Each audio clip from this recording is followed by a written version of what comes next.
Sonny, for that great introduction, and thank you, CPAC, for having me here today. This weekend, you've heard many wonderful speeches talking about what conservatives need to do to win elections again. Now, some say we need to moderate.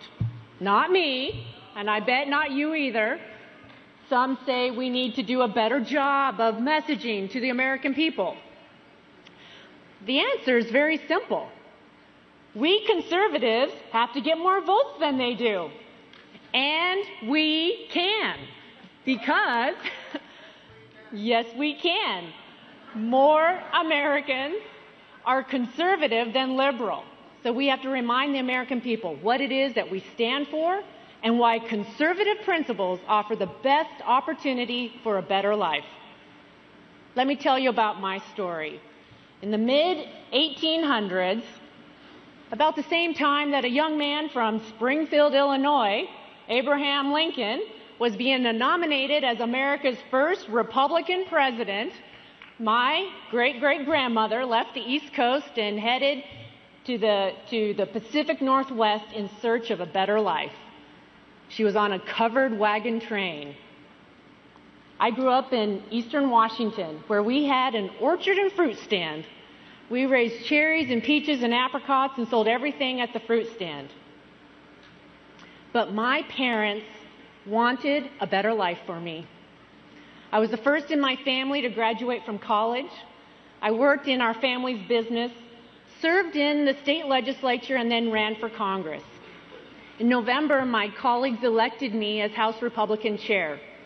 And all of this has happened by working hard for the things that I believe in and speaking from my heart the things that were on my mind. Working hard, getting ahead, that's the American dream.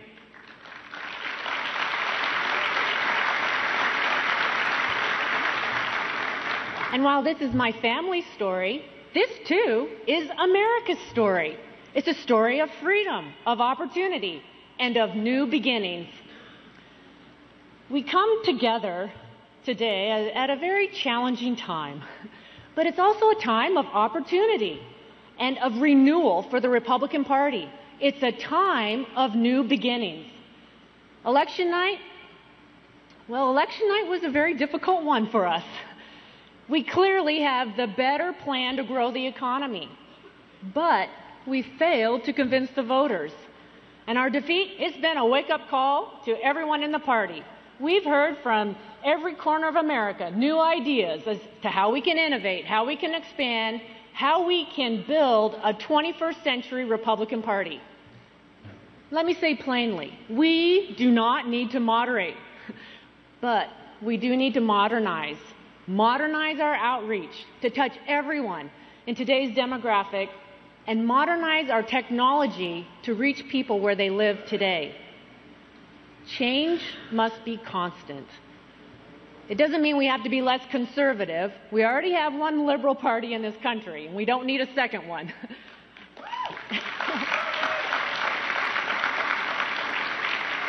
Even President Ronald Reagan said, "Freedom is the right to question and change the established way of doing things. It is the continuous revolution of the marketplace. It is the understanding that allows us to recognize shortcomings and seek solutions." He spoke these words in 1988 in Moscow to some university students. It was timely for the Russian people then, and it's a message we conservatives need to hear now. Conservatives' bedrock principle has always been individual liberty, a belief that our rights are given to us by our Creator, not the government. The rights of life, liberty, and the pursuit of happiness. Individual liberty, that's what drove President Abraham Lincoln and the emancipation of the slaves. It's what drove Republican Susan B. Anthony in her campaign for women's suffrage. It's what drove President Ronald Reagan in his fight for political freedom in Eastern Europe, and economic freedom, and a higher standard of living here at home. We are successful when solid conservative principles are applied to the challenges of the time. And that's what we need to do today. For too long, we've been talking like bookkeepers rather than like leaders. We've been looking down at the balance sheet instead of up to the future. We need to show that conservative principles offer the best opportunity for everyone, men and women, young people starting out and those ready to retire, for people in every race and every region of this great country. We need to be the party of the 100%.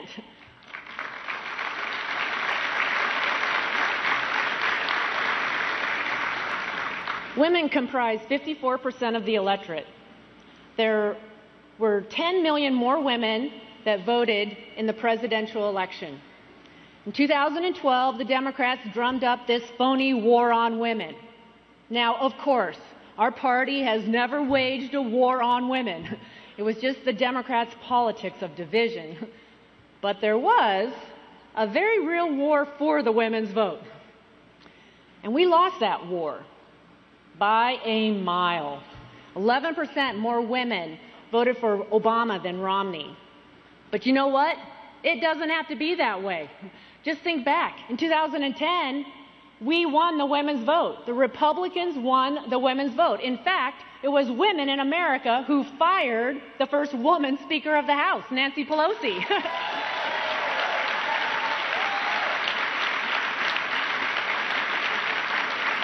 And there's no reason we can't do it again in 2014, 2016, and beyond. Now, the situation was made worse in 2012 when some of our men just didn't keep their mouths shut when they should have. But stopping people from saying stupid things isn't going to solve the problem. We need to convince more women that conservative principles offer a better solution to them as well. This year, as I traveled around the country campaigning, I was privileged to meet so many amazing conservative women who were running for office and who won. We have 2 new members out of Indiana, Susan Brooks and Jackie Walorski. We have a new member out of Missouri, Ann Wagner. We have a new U.S. Senator from Nebraska, Deb Fischer. We've been successful. But we need to do more. One thing I have seen and picked up on is that you hear different questions, different concerns when you talk to men and women about getting involved in politics and running for office. For women, the number one challenge is time. How am I going to take care of my family, advance my career, be involved in the community, and be involved in politics, let alone run for office or even Congress? But I stand here and say it can be done. And more conservative women all across this country are saying it must be done. I must get involved. When I was single, getting involved in politics, I ran for the state legislature and then I ran for Congress. It wasn't until I was 36 that I finally met Mr. Wonderful, Brian Rodgers, and we had 2 kids, and by far the best thing that has ever happened in my life was becoming a wife and a mom. And the most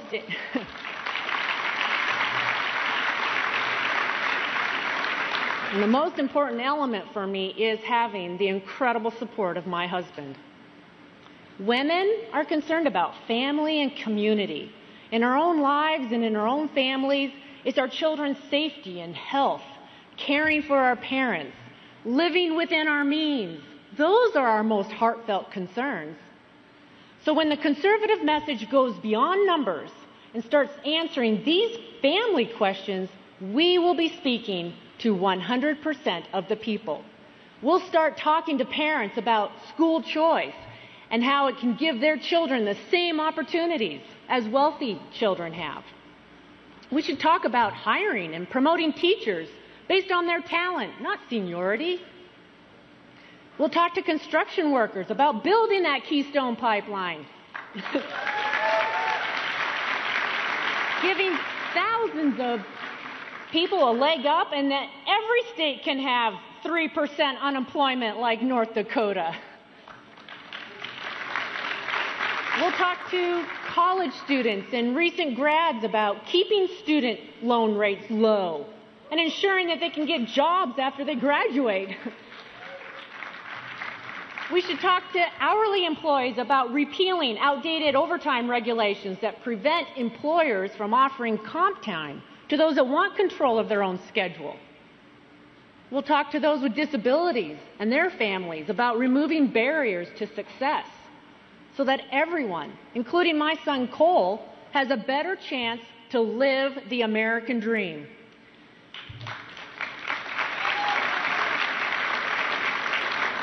We should change the tax code so loopholes for special interests are eliminated. We can streamline, simplify the tax code, and put more money in the pockets of families. We'll talk to moms in the sandwich generation, those taking care of their parents and their children, about how we need to fund medical research and repeal the medical device tax so that we can cure diseases and give everyone a chance at a better life. We've all heard these policy issues before, but we need to start talking about these employment and family issues. That's the way we're going to reach men and women when we start speaking from our hearts as well as our heads. That's how we're going to bring about a new, modern, conservative vision to America.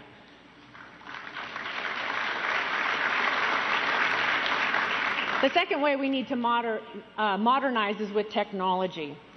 Just for a moment, let's consider two Americas. You have Washington, D.C., the center of government, and you have Silicon Valley, along with the Pacific Northwest, the center of technology innovation. If you have an iPhone, but are still using the 1040 to fill out your tax returns, you know which region has been a more successful agent of change. Technology keeps moving forward, government stagnates, hampering both growth and opportunity. So last spring, I visited Silicon Valley, and I walked away inspired by the energy, the creativity, the sky's the limit approach. I visited Microsoft, Facebook, and Apple, and each of these companies have very different cultures, but they can teach us something about modernizing as conservatives. My goal is to bring a little Silicon Valley to Capitol Hill.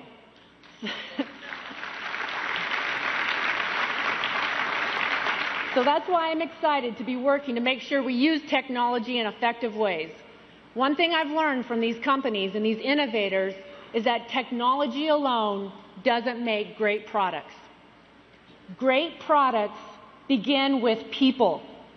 Eager, creative, hardworking people. Great products and great public policy begin when you search for ways to make life better and remove the burdens that stop people from connecting. That must be our goal as conservatives. We cannot allow the Democrats to continue to define us as only rich, out of touch, old-fashioned, exclusive. What kind of party is going to win elections in the future? It's going to be the party of the 100%, one that includes all of us, men and women, every rung on that economic ladder and every bloodline. It's going to be the party that speaks with its heart as well as its head about budgets and children, about taxes and seniors. That's the conservative vision that inspired my great-great-grandparents to head west, and it's the same American dream that we seek today. I know the best party to fulfill that dream for America is the Republican Party. Today, tomorrow, and for as long as it remains true to its conservative principles. Thank you. God bless you. May God bless America.